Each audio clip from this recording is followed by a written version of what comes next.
Review on solar cooling technologies used under Middle East climate. Abstract: the use of solar cooling systems to save energy, reduce moisture from the air and to improve indoor air quality is found to be economic and environmental friendly due to their superior humidity control. Their basic characteristic refers to their capability of regulating temperature, humidity, and the quantity of fresh air supplied to any conditioned space, and also the using solar energy as a prime driving medium. This article presents an extended overview of solar-assisted air conditioning technologies. The conceptual basis of the technologies, capabilities, and limitation are discussed. Afterwards, the fundamental and theories involved with solar energy and solar collectors technologies are summarized and discussed. Keywords: solar cooling, HVAC, energy. 1. Introduction. Buildings, considered as one of the most important infrastructure sectors in modern society. On the other hand, commercial buildings consume a considerable amount of energy which has direct impacts on the environment. In fact, this leads to a significant greenhouse gas emissions and production of non-environmental materials. Hence, global warming is the most common dilemma facing the world governments at the present time. Burning of fossil fuels to generate electricity has contributed to Australia having the highest greenhouse gas, GHG, emissions per capita in the developed world. Building air conditioning in Jordan consumes a significant amount of electricity which is produced by burning coal and fossil fuel. At the same time, most of the institutional buildings are using air conditioning economy-source which function based on the usage of recycled air and air ventilation. However, the usage of recycled air will allow viruses, germs, dust, and mold transmission. Besides, due to the Middle East region's high temperature and high humidity, fungus and mold growth have always been a problem within institutional buildings. In high humidity climates, humidity is a major factor to be considered when designing heat, ventilation, and air conditioning systems, HVAC, for energy efficiency. Replacing conventional cooling systems with ones powered by solar energy can be the ultimate solution of the fossil fuel energy dilemma. The use of solar desiccant cooling systems to save energy, reduce moisture from the air and to improve indoor air quality is found to be economic and environmental friendly due to their superior humidity control. Their basic characteristic refers to their capability of regulating temperature, humidity, and the quantity of fresh air supplied to any conditioned space. 2. Solar cooling technologies. The idea of air conditioning started in the year 1848 when Johnny Gorrie constructed an ice-making machine with a fan to blow air on the ice in order to cool down the hospital rooms where malaria and yellow fever patients were treated. Gladstone, 1998. In the year 1881, the U.S. naval engineers constructed an expensive cooling system for the dying President of the U.S. James Garfield, which consisted from a box containing a cloth saturated with melted ice and a fan blew hot air overhead. This mechanism was able to reduce the room temperature by nearly 11 degrees Celsius. The invention's high cost was due to the big amount of melted ice used in the process. It was estimated that the system consumed 500,000 pounds of ice in 2 months. A similar to today's air conditioning systems was made in the year 1902 by Willis Carrier. The cooling system was named the apparatus for treating air. 1. Augusta Mushout has developed a steam engine driven by a solar parabolic collector to produce a block of ice in the year 1878 for Paris exhibition. The invention was consist of a mirror over 3.96 meters in diameter and 79.5 liters boiler as shown in figure 2.192. Ice block 1878.tif. Figure 2.1, block of ice solar generation 1878 by Mushout, SEAI, 2010. According to 3, deployment of solar cooling technologies in indoor thermal comfort took place during the 80s of the last century, especially on the United States of America and Japan. Since then there are many activities in this field have been started. These activities include researches and demonstration projects in many countries around the globe. The surge of this technology in the recent years was due to the combination of environmental consciousness and fossil fuel soaring prices. Compared to conventional cooling systems, there are a small numbers of solar HVAC systems installed around the world. The majority of these projects are in Europe, Middle East, Australia, and the Mediterranean islands. It has been reported that, in the year 2011 there were about 750 solar-assisted air cooling systems installed worldwide, including small cooling capacity 5 kilowatts and high cooling capacity up to 1,470 kilowatts. 4. The majority of these installed solar cooling systems are absorption cooling systems, which accounted for 70% of total installed systems, followed by solid desiccant systems, adsorption systems, liquid desiccant systems and others at 14%, 13%, 2%, and 1% respectively as described in Figure 2.20. It is worthy to mention, solar-assisted air conditioning industry worldwide leader is the International Energy Agency, IEA. The organization was established by multinational body in the year 1974 in order to improve the performance of several energy technologies. Hence solar heating and cooling program was one of the first programs that the organization has investigated and researched. Absorption cooling, adsorption cooling, solid desiccant, liquid desiccant, others. Henning, 2007, has classified solar cooling systems into two categories: solar electric process using solar photovoltaic and solar thermal process using solar thermal collectors. 3. Solar electric, photovoltaic, cooling systems. This type of solar cooling is conventional cooling system, e.g. vapor compression cooling system powered by photovoltaic, PV, cells as shown in Figure 2.21. In general, PV panels provide power for any type of electrically driven cooling system. Furthermore, it is mostly implemented with compressors-based cooling systems, which considered as the least efficient type of electrical cooling systems. 5. Solar photovoltaic cooling techniques are suitable for domestic and small commercial cooling applications, or for those applications required cooling capacity less than 5 kWh. One of the main advantages of using photovoltaic for cooling and refrigeration is the cooling system installation simplicity. Solar electric cooling and refrigeration systems are designed and fitted on independent operation and packaged containers. Thermoelectric coolers, which are made of semiconductors, are another sort of cooling and refrigeration, can be powered by photovoltaic. Thermoelectric coolers are suitable for applications with low cooling capacity, under 25 W, 6. As these types of coolers have no moving parts or refrigerants and can be made very small and insensitive to motion or tilting, it is suitable to be used in electronic chips cooling and in portable refrigerators similar to ones used in space applications. PV cooling. FIV 2.21.tif. Figure 2.3, PV cooling process, Kim et al., 2008. Moreover, Stirling refrigerators can be powered by solar PV panels to provide cooling. However, it is very difficult to develop efficient Stirling cooler. These types of coolers' major problems are their low COP and the limited cooling capacity due to the poor heat transfer between the working fluids and surroundings. 7. Electrically driven thermoacoustic cooling systems are another technology, can be powered by PV panels. In this technology, cooling is achieved by pressure changes in acoustic waves which lead to transfer heat between two channels at different temperatures. Thermoacoustic cooling system has no moving parts and low cooling capacity. Hence no machine has been reported with a suitable large capacity for air conditioning. In addition, the major disadvantages of the systems is their efficiencies, which are too low. American Institute of Physics, 2004. There are several research studies concerning the above cooling technologies. Worth mentioning, 7 to 8 have investigated a small cooling capacity of a 100 W with piston-free Stirling cooler. 9 and have investigated a similar system in term of its coefficient of performance, COP. 7 to 10 have tested the performance of a refrigeration system with a cooling capacity of 119 W designed for ice cream cabinet, have researched magnetic cooling technology. However, due to photovoltaic cells' high cost, low efficiency, and subsequently high price of PV electricity conversion, these systems are not cost-effective. 3.1 Solar thermally driven cooling systems. In thermally driven solar cooling systems, solar heat which is produced by solar thermal collectors is used to drive the cooling process.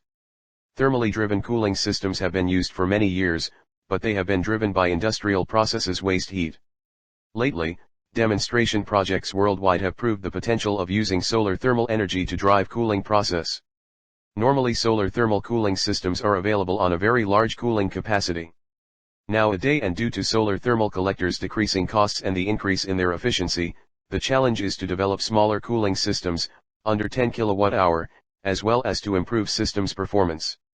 Solar thermal cooling system consists of solar collectors, hot water storage, pipes, pumps, and a thermally driven cooling machine.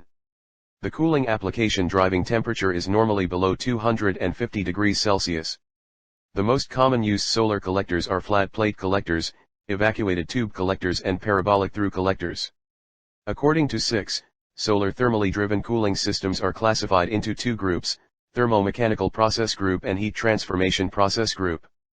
3.2 Solar thermo-mechanical process technologies. The main principle of solar thermo-mechanical cooling technology is that, A heat engine converts solar thermal energy, heat, to mechanical work, which will drive a conventional cooling system such as vapor compression cooling system. A schematic diagram of such cooling system is shown in Figure 2.22.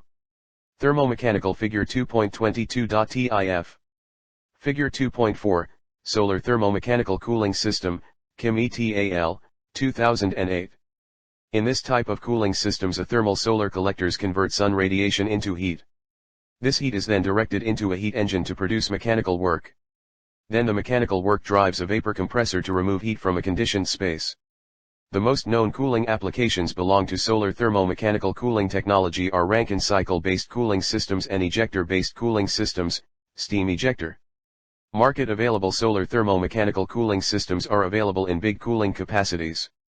Thus such system is suitable for large air conditioning applications. 3.3 Ejector cooling systems. Ejector cooling systems are similar to conventional vapor compressor-based cooling systems. The difference is that, in ejector cooling systems, the compressor is replaced with the ejector, which is considered as a thermally driven compressor that operates in a heat pump cooling cycle. According to ANU, Solar Thermal Group, 2012, ejectors have been known prior to 1900. In 1901 ejector cooling cycle was introduced by L. E. Blanc and Parsons when they successfully produced a refrigeration cycle using an ejector powered by heat energy 10. Ejector systems use heat produced by thermal solar instead of electricity to compress a refrigerant without using any moving parts. Hence the compression effect is vibration-free. Besides vibration-free advantage, ejector-based cooling systems characterized by their simplicity, low operating and low installation cost and their capability of producing cooling from renewable energy resources. However, the system's biggest disadvantage is its low COP, which is usually under 0.4. Solar ejector-based cooling system consists of 3 circulating loops as shown in Figure 2.248-10, the solar system phase, ejector power phase and ejector cooling phase. The solar phase consists of a pump, solar collectors, and a generator, heat exchanger, to transfer heat to the ejector phase. In solar phase, solar collectors heat the working fluid, which is normally water, to near 95 degrees Celsius. Then the heated water leaves the solar collectors to circulate through the generator. The generator transfers heat to the working fluid of the ejector power phase without mixing the two different working fluids flows, resulting a high pressure and temperature vapor. An example of the ejector power phase working fluid is halocarbon compounds, dichlorofluoroethane R141b. The high-pressure refrigerant vapor passes the primary nozzle of the ejector.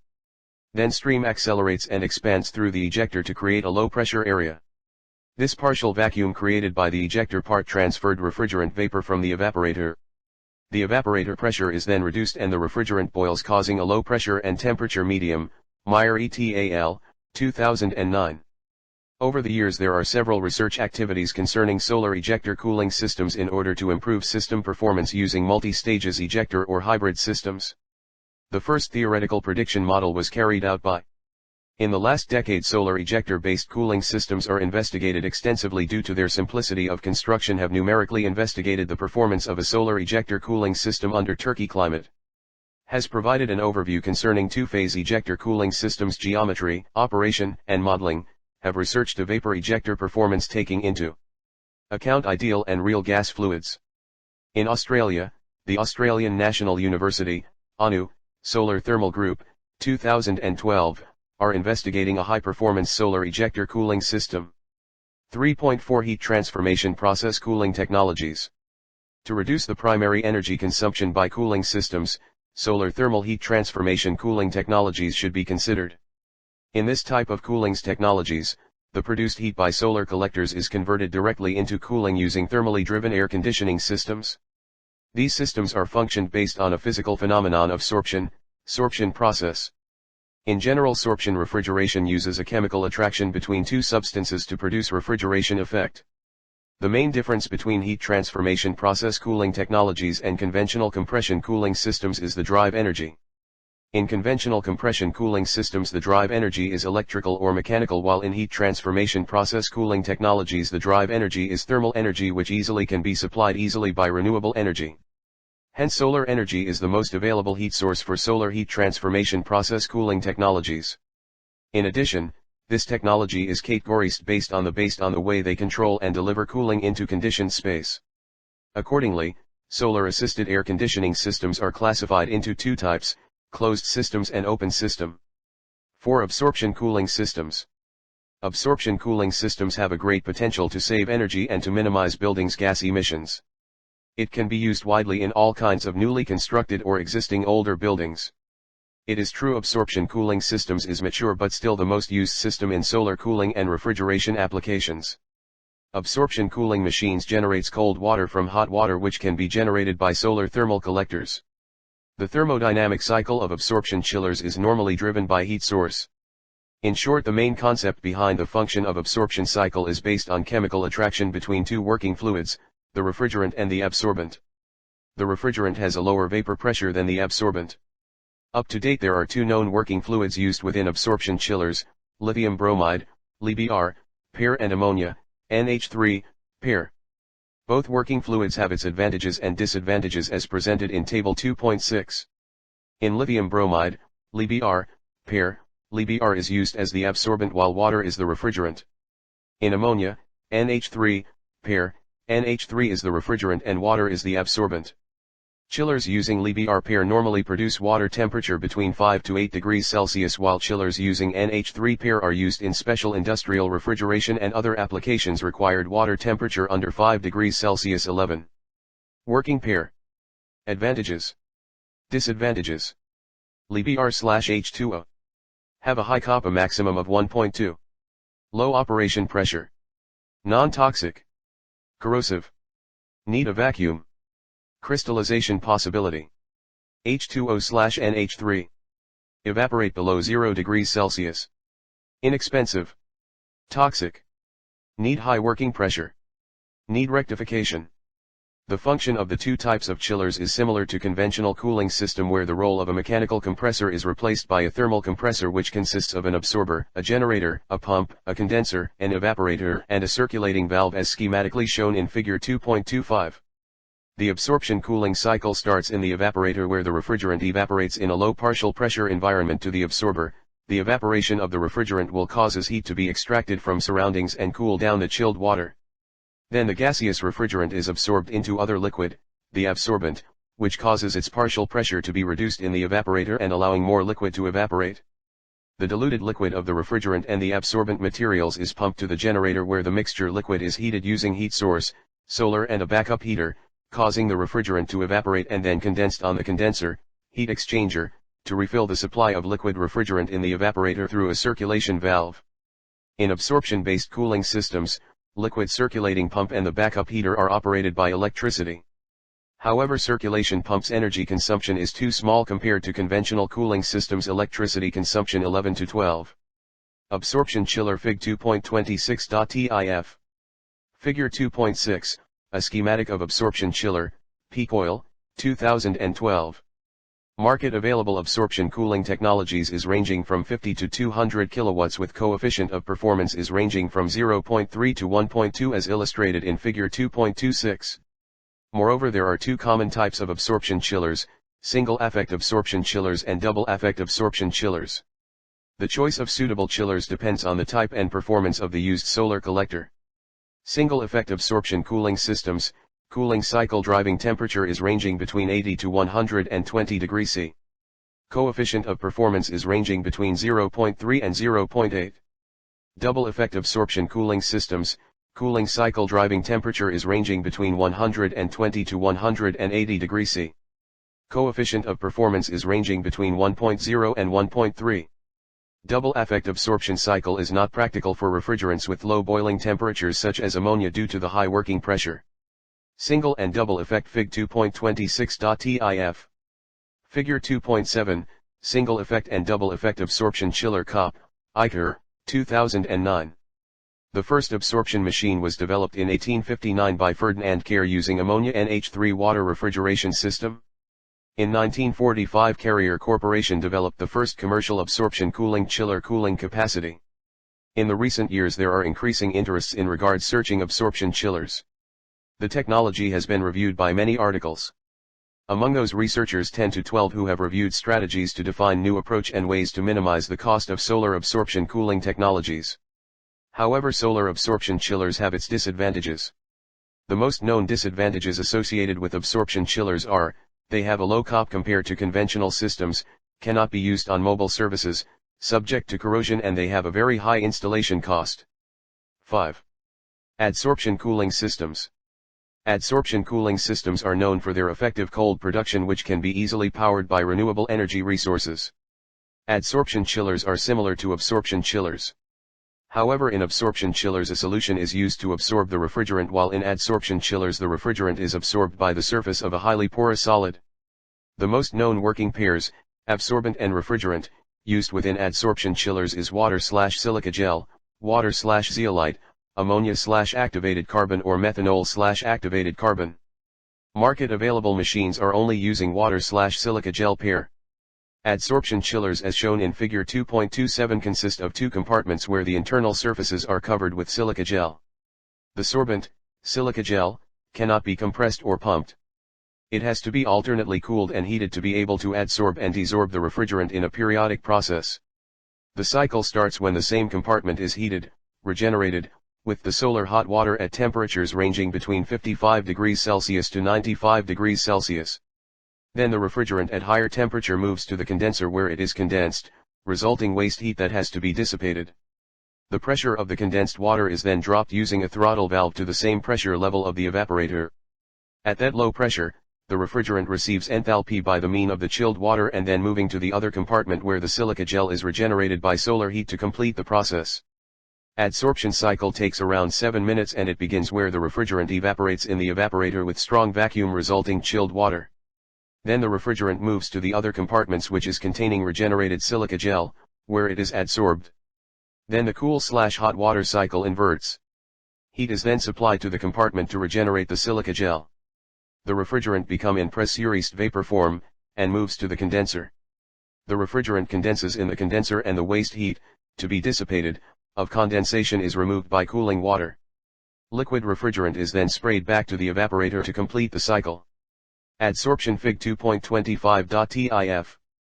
Adsorption chillers can be used within industrial air conditioning, process cooling and in commercial buildings as well. Market available absorption cooling technologies is ranging from 50 to 500 kilowatts with coefficient of performance is ranging from 0.6 to 0.7, Richler et al., 2002. Historically, Michael Faraday developed the first adsorption cooling system in 1848 using ammonia/silver chloride AgCl as a working pair. In 1929, Hulse and Miller developed a refrigeration system using silica gel/and sulfur dioxide, SO2, as a working pair and achieved -12 degrees Celsius evaporation temperature in order to store food on trains and to be used in the air conditioning systems of railway carriage 10 to 12. Lately adsorption cooling systems have received a significant attention because they are environmentally friendly and they can be powered by low-grade thermal energy. However, solar adsorption chillers have its disadvantages. The most known disadvantages associated with adsorption chillers are, their COP is small compared to absorption cooling system and conventional systems, it is also cannot be used on mobile services, higher weight in relation to the cooling capacity, and they have a very high installation cost. 6. Solar desiccant systems. Solar desiccant cooling systems are considered as an attractive alternative to current conventional cooling systems. The use of solar desiccant cooling systems to save energy, reduce moisture from the air and to improve indoor air quality is found to be economic and environmental friendly. It is also effective when used in hot and humid climates because of their superior humidity control. The main principle behind desiccant cooling cycle is the system's capability of removing or reducing vapors and moisture out of the treated air using a physical sorption of desiccant materials. Desiccant systems can deliver a dryness enough to treat 7.5 liters of wet air per second per person and personal moisture load of 70 W latent, 0.1 liter per hour. Due to desiccant cooling systems' basic characteristic in regulating temperature, humidity, and fresh air quantity that's applied to any conditioned space. The technology is considered as the most suitable air conditioning systems can be used within commercial buildings, particularly institutional buildings and healthcare buildings in order to reduce contaminated air transmissions. Moreover, there are two types of desiccant machines, liquid desiccant machines and solid desiccant machines. Both systems are used to improve conventional cooling systems' energy performance and to improve indoor air quality in commercial and residential buildings. There are a range of desiccant materials that can be used in desiccant machines. And examples of these materials are silica gel, titanium silicates, calcium chloride, activated aluminas, zeolite, natural and synthetic, molecular sieves, lithium chloride, organic-based desiccants, polymers, compound and composite. Market available desiccant systems are liquid spray towers, solid pack tower, rotating horizontal bed, multiple vertical bed and rotating desiccant wheel. Solar desiccant cooling system consists of 3 subsystems: solar energy system, the dehumidifier, and a cheap cooling technique, e.g. evaporative cooler. In solar desiccant cooling system, the cooling process starts in the dehumidifier as explained schematically in figure 2.28. The untreated supplied air is directed through a desiccant machine which will dry the air. Repeating the process multiple times, the desiccant material will get saturated, wet, and it will lose its sorption characteristics. Drying desiccant materials is performed to drive the moisture out of the desiccant material so it can again absorb moisture and water vapors out of the treated air in subsequent cycles. Drying the desiccant material is called regeneration. The regeneration cycle is done by heating the desiccant material until it reaches its regeneration temperature by using low-grade thermal energy resources like solar energy and industrial waste heat. Solar desiccant cooling techniques have been investigated for several years under various climatic conditions and different comfort level standards. Their energy savings, desiccant effectiveness, and indoor air quality have been evaluated and analyzed through a number of simulation and experimental studies. The first to investigate solid desiccant cooling technology was Pennington in 1955 when he presented what known as the Pennington cycle. Recently, there are a number of solar desiccant cooling system demonstration projects performed around the world. IJERT, 2007, have investigated a solar hybrid desiccant cooling system in subtropical Hong Kong. IJERT, 2006, have proved a power saving of 37.5% by using a hybrid solar desiccant cooling system against a vapor compression cooling system under China's hot and humid climate. IJERT, 2009, have investigated different types of commercially available desiccant rotors.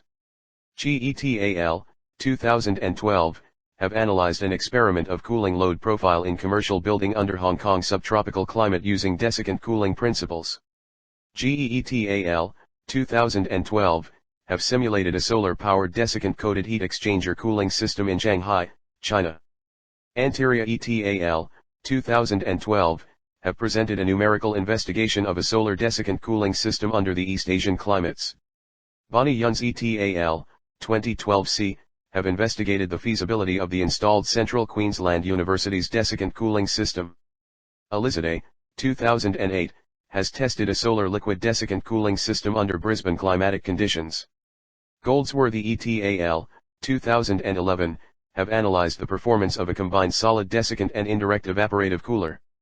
White et 2009, have modeled a solar desiccant cooling system in an office building without thermal backup in 3 Australian cities, Sydney, Melbourne, and tropical Darwin. 7. Conclusion. The objective of the study is to present low-energy solar cooling technologies which can be applied within institutional buildings in Australian subtropical regions. From the literature there is understanding that using solar-assisted air conditioning will contribute significantly to reduce greenhouse gas emissions, fuel savings, and will improve indoor air quality. Besides, solar-assisted cooling systems are simple technologies that can be integrated with other cooling systems to save energy, improve indoor air quality and minimize gas emission. It is also a growing technology, compared to other fields of solar energy application. Around the world, the current solar cooling technologies are demonstration projects in nature.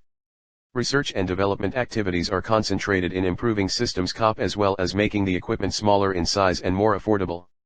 Due to Australian abundant solar energy, a solar cooling system could meet a large portion of the daily cooling load. Hence Australians are invited to invest more on solar air conditioning techniques despite the fact that solar-assisted air conditioning systems are characterized by their high installation costs and the lack of technical information between designers, operators and technicians. Designers, developers, and business owners need to break free from only considering its economic aspects and welcome the long-run advantages of solar cooling technologies that contribute towards zero-emissions buildings and their energy independence.